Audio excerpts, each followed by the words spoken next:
नमस्ते, नमस्कार, सलाम, प्रणाम, दंडवत बंदगी। इस वीडियो से पहले आप सभी ने सुना चूड़ामणि की उत्पत्ति। चूड़ामणि की उत्पत्ति की कथा, वंश 42 की कथा, वंश 42 की स्थापना, भविष्य कथा प्रारंभ। अब आइए सुनते हैं काल निरंजन का अपने 4 अंश को पंथ चलाने की आज्ञा देने की कथा। किस तरह काल निरंजन अपना 4 दूत भेजा और कबीर साहब के पीछे लगा दिए।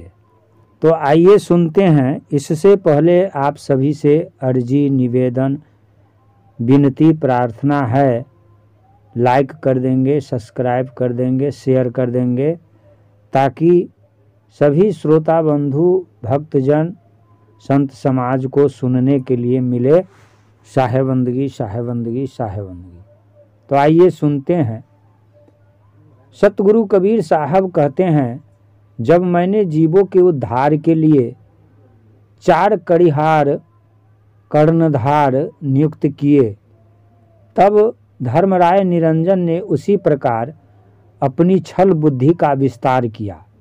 हे धर्मदास, सतपुरुष ने मेरे साथ जो प्रकट किया उसे परमार्थ जानकर मैंने तुमको कहा है। इस चरित्र को वही समझता है जिसके हृदय में सतनाम सहायक होता है।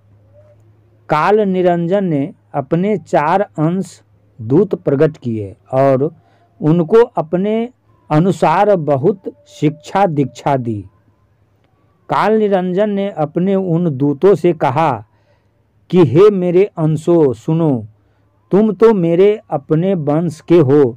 तुमसे जो मैं कहूँ वह मान लो तथा जैसी मेरी आज्ञा हो उसका पालन करो। हे भाई, हमारा एक दुश्मन है जो संसार में कबीर नाम कहलवाता है। वह हमारा भवसागर मिटाना चाहता है और जीवों को दूसरे लोक में बसाना चाहता है।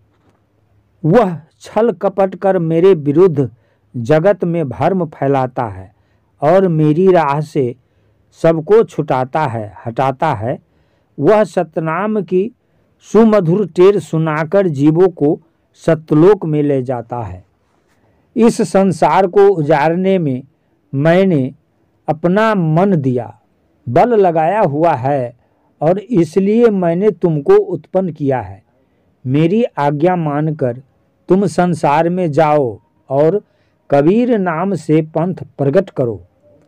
संसार के जीव काम मोहादि विषयों के रस में लगन लगाए हुए हैं। मैं जो कहता हूँ वैसे ही उन पर घात हमला करो। संसार में तुम 4 पंथ को स्थापित करो और उनको अपनी अपनी राह बताओ। चारों के नाम कबीर के नाम पर रखो। बिना कबीर के मुख से कोई भी वचन न बोलो। कबीर नाम के वशीभूत होकर जब जीव तुम्हारे पास आए तो उनको कबीर के शब्द वचन कहो जो उनके मन को अच्छे लगते हैं। कलयुग में जीवों को ज्ञान की समझ नहीं है। वे एक दूसरे की देखा देखी राह चलते हैं। तुम्हारे वचन सुनकर वे प्रसन्न होंगे और बार बार पास आएंगे। जब उनकी श्रद्धा दृढ़ पक्की हो जाए तो वे कोई भेदभाव न माने, सत्य पंथ और तुम्हारे पंथ में अंतर न माने। तब उन पर अपना जाल डालो, परंतु देख संभल कर, जिससे कि वे कोई रहस्य न जान पाए। जम्बूद्वीप भारत वर्ष में अपना स्थान सुनिश्चित करो, जहाँ पर कबीर के नाम एवं ज्ञान का प्रमाण है। जब कबीर बांधोगढ़ छत्तीसगढ़ में जाए और धर्मदास को अपना समझकर अपनाए, ज्ञान दीक्षा देकर अपना शिष्य बनाए, तब वे उसके 42 वंश के ज्ञान राज को स्थापित करेंगे। तब तुम्हें प्रवेश कर उनके स्थापित राज्य को डामाडोल करना है। वैसे मैंने 14 यमों से सतलोक जाने का मार्ग रोक दिया है और कबीर नाम पर 12 पंथ चलाकर जीवों को धोखे में डाल दिया है। हे भाई, तब भी मुझको संशय है, उसी से तुमको वहां भेज रहा हूं। उनके 42 वंशों पर तुम क्रमशः हमला करो और उन्हें अपनी बातों में फंसा लो। हे भाई, तब ही मैं तुमको कुछ जानूंगा, तब तुम मेरे वचन को पूर्ण रूप से पूरा करोगे। काल निरंजन का वचन सुनकर जब उसके सब दूत प्रसन्न होकर बोले कि हे देव, हमने आपकी आज्ञा मान ली है। जैसी आज्ञा आपने हमें दी उसके अनुसार आपका वचन मानकर हमने सिर पर लिया है। वे चारों दूत हाथ जोड़कर विनती करने लगे कि आपकी कृपा से हम सौभाग्यशाली हो गए। आपकी आज्ञा का हम अक्षरशः का पालन करेंगे। इतना सुनते ही काल निरंजन प्रसन्न हो गया। उसने अपने दूतों की बात से बहुत सुख माना। फिर अन्याय करने वाले उस काल ने उनको और भी बहुत कुछ समझाया तथा छल कपट करने की राह बताई।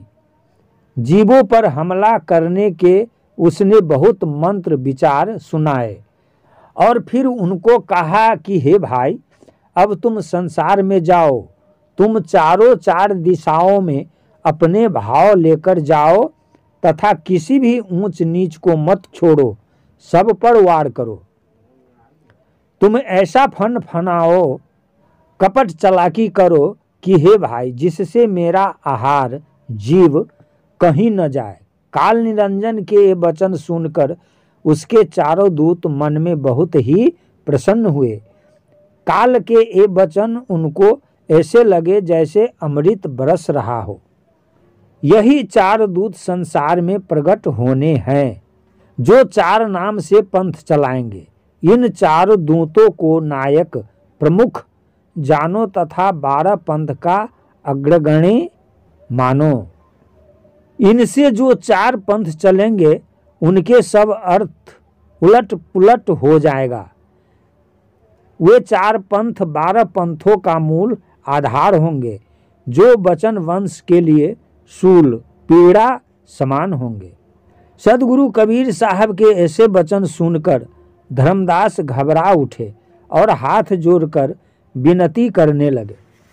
धर्मदास सदगुरु कबीर साहब से कहते हैं कि हे मेरे प्रभु, सुनो, अब तो मेरा संशय और भी बहुत बढ़ गया है।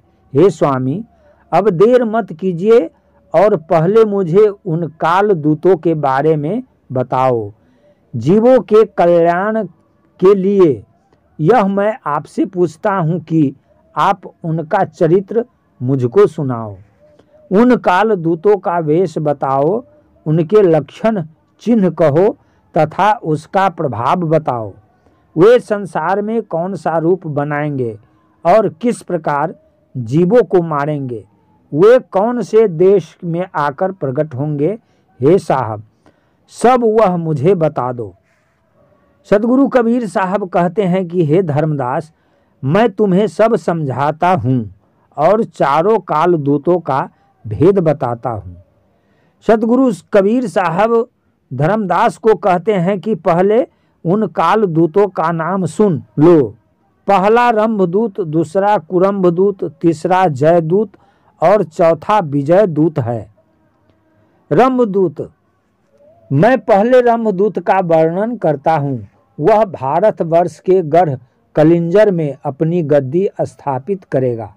वह अपना नाम भगत रखेगा और बहुत जीवों को अपनाएगा, शिष्य बनाएगा। जो कोई जीव अंकुरी होगा, जिसमें ज्ञान चेतना होगी तथा जिसके पूर्व के शुभ कर्म होंगे, वह यम के फंदे को तोड़कर बच जाएगा। वह काल रूप रंभदूत बहुत बलवान तथा षड्यंत्र करने वाला होगा। वह तुम्हारी और मेरी बातों का खंडन करेगा। वह वंश के आरती, नारियल तथा चौका विधान को रोकेगा और सत्पुरुष के सतलोक एवं दीपों का खंडन करेगा, सत्यज्ञान ग्रंथों और पान बीड़ा का खंडन करेगा, अपनी रामायणी कथन करेगा। ऐसा वह कालदूत बहुत प्रबल होगा। वह आप ही अपने आप को कबीर कहलाएगा और मुझे पांचों तत्वों की देह में बसा हुआ ठहराएगा। हे भाई, वह जीव को सत्पुरुष के समान सिद्ध करेगा तथा सत्पुरुष का खंडन कर जीव को श्रेष्ठ बतलाएगा।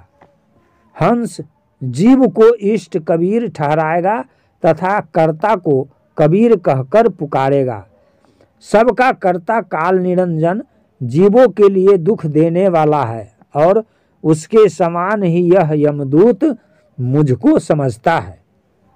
वह कर्म करने वाले जीव को ही सत्पुरुष ठहराएगा और सत्पुरुष के नाम ज्ञान को छिपाकर अपने आप को प्रकट करेगा।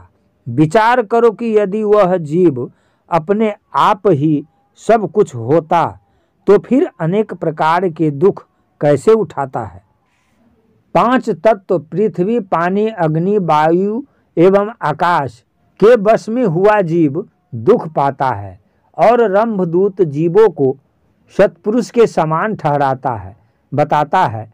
सत्पुरुष का शरीर तो अजर अमर है, उसकी अनेक कलाएं हैं तथा उसकी रूप एवं छाया नहीं है।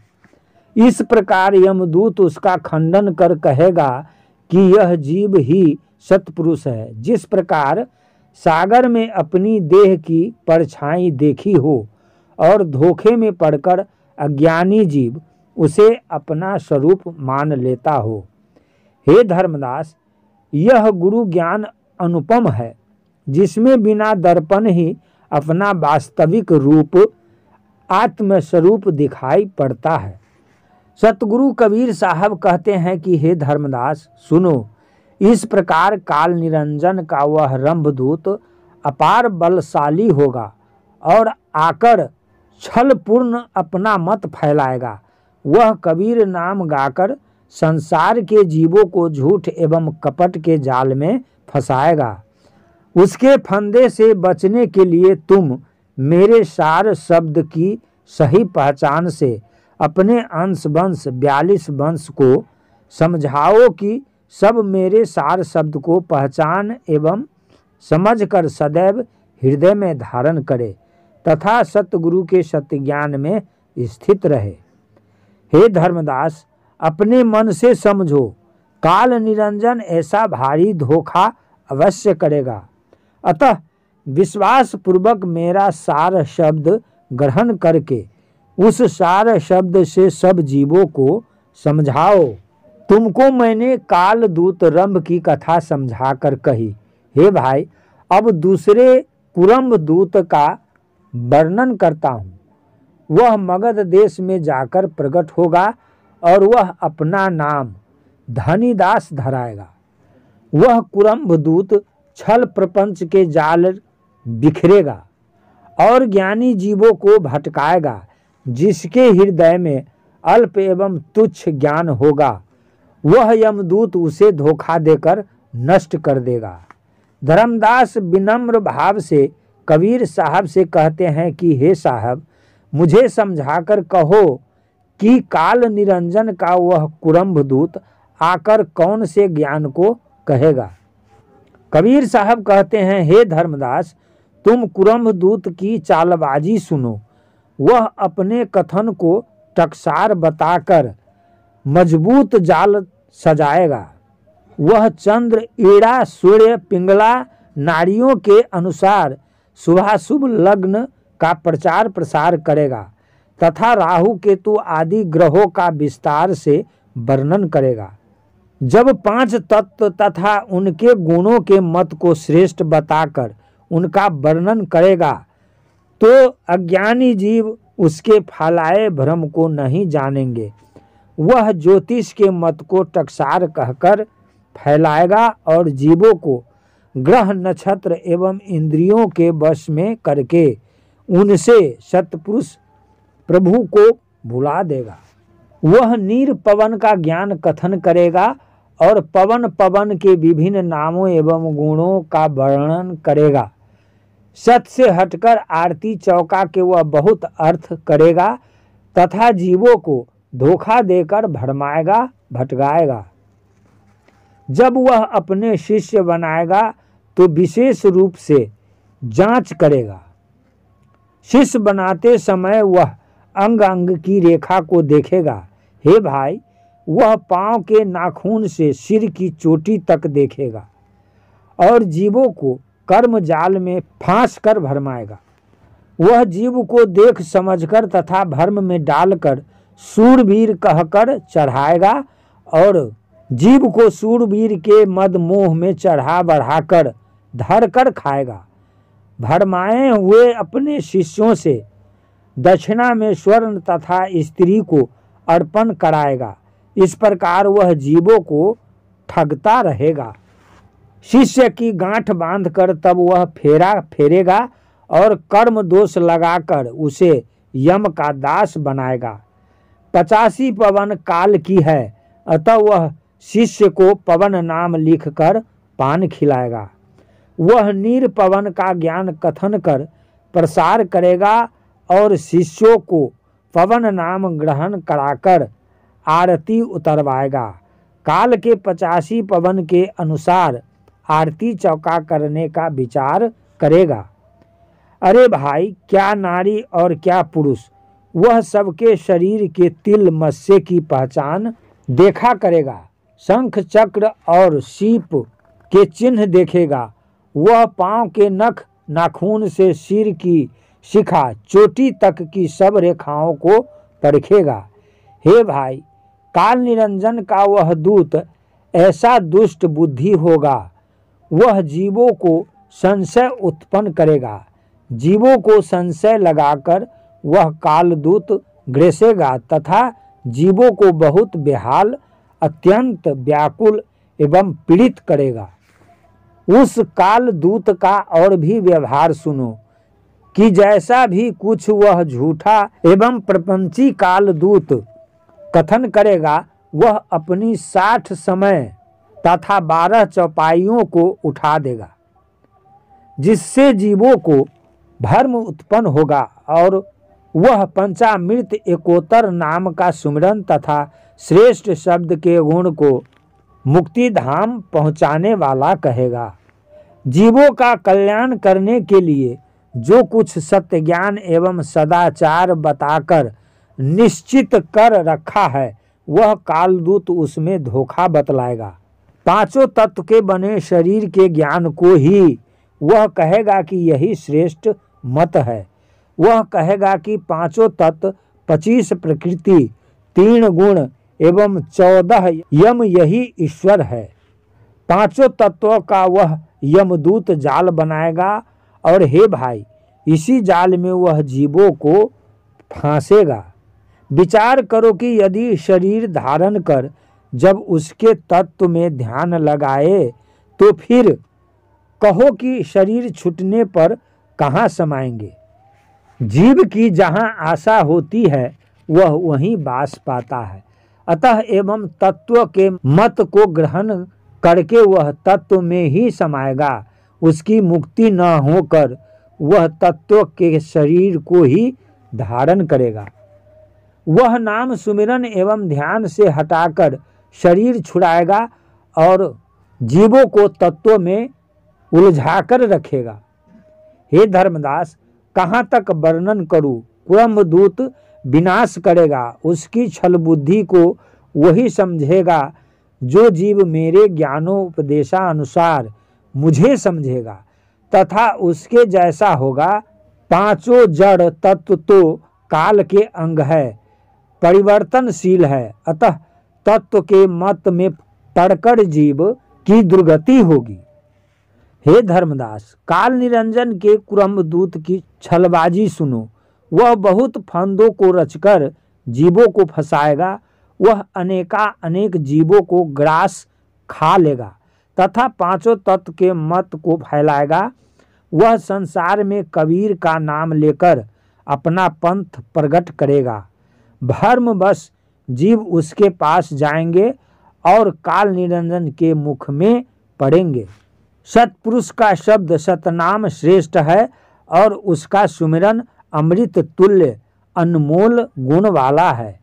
मन वचन एवं कर्म से जो श्रेष्ठ शब्द को दृढ़ता से ग्रहण करता है वह हंस संसार से पार हो जाता है। सदगुरु कबीर साहब धर्मदास से कहते हैं कि मैंने यह रंभ कुरंभ दूत का वर्णन कर कहा, अब तुम तीसरे जय दूत की वाणी को समझो। यह यमदूत अत्यंत कठिन और विकराल होगा। वह झूठा एवं प्रपंची अपने वाणी को मूल मूल आदि अनादि कहेगा। वह जयदूत कुरकुट ग्राम में आकर प्रकट होगा जो बांधवगढ़ के निकट ही पड़ेगा। वह चमार कुल में उत्पन्न होगा और ऊंची जाति वालों की जाति को बिगाड़ने का प्रयत्न करेगा। वह यमदूत दास कहलाएगा और गणपत नाम का उसका पुत्र होगा। वे दोनों पिता पुत्र प्रबल काल स्वरूप दुखदाई होंगे और तुम्हारे वंश को आकर घेरेंगे। वह कहेगा कि मूल आधार हमारे पास है और हे धर्मदास वह तुम्हें अर्थात तुम्हारे वंश को उठा देगा अथवा उठाने का प्रयास करेगा। हे भाई वह अपना अनुभव कहकर बहुत ग्रंथ बनाएगा और उसमें ज्ञानी पुरुष के समान संवाद बनाएगा। वह यमदूत कहेगा कि मूल तो सतपुरुष ने मुझे दिया है तथा धर्मदास ने निज मूल अपने आधार को नहीं समझा। ऐसा वह काल निरंजन का दूत शक्तिशाली होगा। वह तुम्हारे वंश को भरमा देगा, ज्ञान मार्ग से विचलित करेगा। हे भाई वह भीतर शून्य में झंकृत होने वाले झंग शब्द का कथन करेगा जिससे ज्ञानहीन कच्चे जीवों को भुला देगा। नारी पुरुष के जिस रज वीर्ज के नीर से शरीर की रचना होती है उससे ही वह अपना मूल मत प्रचलित करेगा। शरीर का मूल आधार बीज काम विषय है परंतु उसका नाम गुप्त पहले ओ रखेगा। पहले तो वह अपने मूल आधार थाका को गुप्त ही रखेगा। जब शिष्यों को जोड़कर पूरी तरह साध लेगा तब उसका वर्णन करेगा। पहले तो ज्ञान ग्रंथों को समझाएगा, उसके पीछे फिर वह कालदूत अपना मत पक्का कराएगा। वह स्त्री के अंग का पारस ज्ञान देगा जिसे आज्ञा मानकर उसके शिष्य लेंगे। पहले वह ज्ञान का शब्द उपदेश समझाएगा, उसके पीछे फिर अपना मूल थाका मत रखेगा। विषय वासना जो नरक की खान है उसे वह मूल बखानेगा, आधार बनाएगा। वह बांका यमदूत ऐसी छल बुद्धि ठानेगा। वह झंझड़ी दीप की कथा सुनाएगा और भीतर शून्य में झंकृत होने वाले झंग नाम का ध्यान कराएगा। शून्य में जहाँ बिना बजाए अनहद नाद बजता है वह यम का स्थान है तथा वहाँ पांचों तत्व बहुत भरमाते एवं विचलित करते हैं। हे भाई, पांच तत्व से बने शरीर की शून्य गुफा में जाकर ये पांचों तत्व नाना रंग करते हैं। अपने अपने रंगों का ये पांचों तत्व आकर्षक उजाला करते हैं और उस शून्य गुफा में झंग शब्द बहुत भारी जोर से उठता है। जब सुहंगम जीव अपना शरीर छोड़ेगा तब कहो कि कौन विधि से झंग शब्द उसके सामने आएगा अथवा उसका साथ देगा, क्योंकि वह तो शरीर के रहने भर तक है, फिर शरीर के छूटते ही वह भी समाप्त हो जाएगा। झंझड़ी दीप काल निरंजन ने रच रखा है और झंग हंग दोनों काल ही की ही शाखा है। अन्यायी कालदूत अभिहार स्त्री पुरुष के विषय संबंध का ज्ञान कहेगा, बताएगा। हे भाई, अहिवर कथन धर्मराय निरंजन का धोखा है। वह आरती चौका की बहुत महिमा कहेगा, इसलिए मत में कड़ीहार महंत भी होंगे। काल नाम से वह यमदूत पान बीड़ा सजाएगा तथा जीवों को देगा। हे धीर बुद्धि धर्मदास, यह सब पहचानो समझो। वह कालदूत स्थान स्थान पर नीच कर्म करेगा और हमारा नाम लेकर हम पर ही हंसेगा। संसार के लोग समझेंगे कि ये सब समान है। कबीर मत और जयदूत का मत एक ही है। जो भेद को पूछेगा एवं समझेगा तब उसका भ्रम जाएगा। कालदूत जय का वर्णन कहाँ तक करूं? जो ज्ञानी होगा वही देख समझकर उसका निर्णय करेगा। जिसके हाथ में मेरा सत्यज्ञान रूपी दीपिका होगा वह यमराज निरंजन को पहचानेगा। वह हंस काल के विषय जंजाल को त्याग कर अपने कल्याण के लिए दौड़ेगा। रहनी गहनी तथा विवेक संपन्न वाणी कोई ज्ञानवान पारखी ही समझेगा। सुधारने वाली मेरी उत्तम वाणी को सुनकर हंस जीव को ग्रहण करेगा और असार का त्याग करेगा। सतगुरु कबीर साहब कहते हैं कि हे धर्मदास, तुम यम निरंजन के बालक उस जय दूत का छल मत जान लो। हंसों के लिए उसकी पहचान कही है, जिससे काल उन्हें सतलोक जाने से न रोके। धर्मदास, यदि तुम्हारा वंश मूल अज्ञान में रहा तो वह काल को वास्तविक रूप में नहीं पहचानेगा।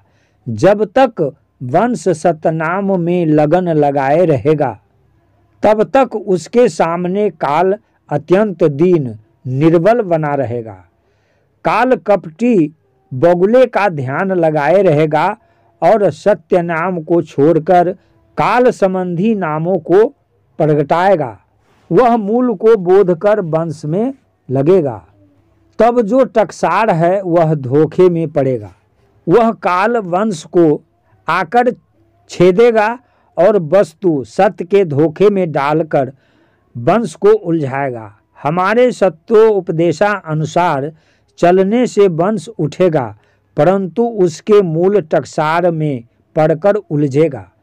वह काल विषय विकारों से रहित सदाचारी नाद पुत्र से अलग रहेगा और मेरी वाणी को दृढ़ता से ग्रहण नहीं करेगा। शब्दोपदेश के आधार पर जो अस्पष्ट उजागर रहेगा और गुरु ज्ञान विचार के अनुसार रहनी गहनी में रहेगा। हे भाई, तुम यह निश्चय जानो कि उसे अन्यायी काल निरंजन नहीं ग्रेसेगा, खाएगा। हे भाई, अब तुम काल निरंजन के चौथे विजय दूत के बारे में सुनो। मैं उसकी एक एक बात वर्णन कर सुनाता हूँ। यह बुंदेलखंड में जाकर प्रकट होगा और अपना नाम ज्ञानी जीव धराएगा। वह विजय दूत सखा भाव की भक्ति पक्की करेगा। यह सखियों के साथ रास रचाएगा और मुरली बजाएगा। अनेक सखियों के संग लगन प्रेम लगाएगा तथा अपने आप को दूसरा कृष्ण कहलाएगा।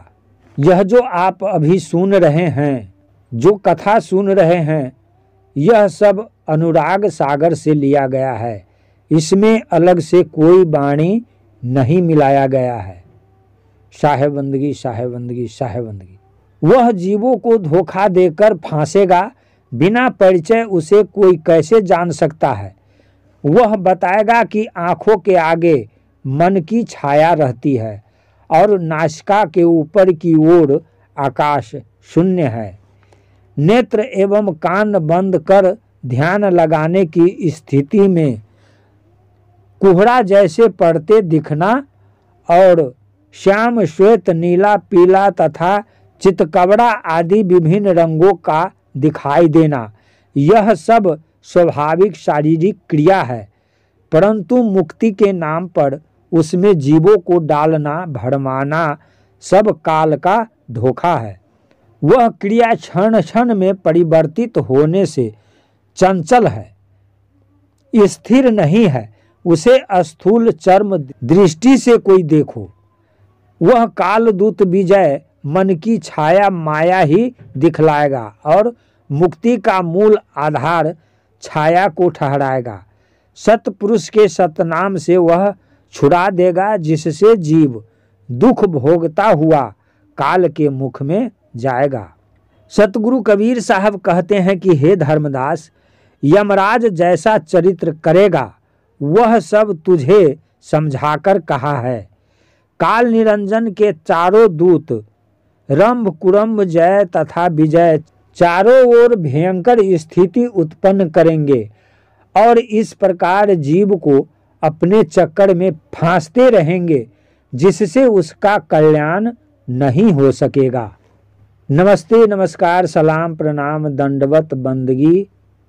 अभी आप सुन रहे थे काल निरंजन का चारों दूतों का वर्णन।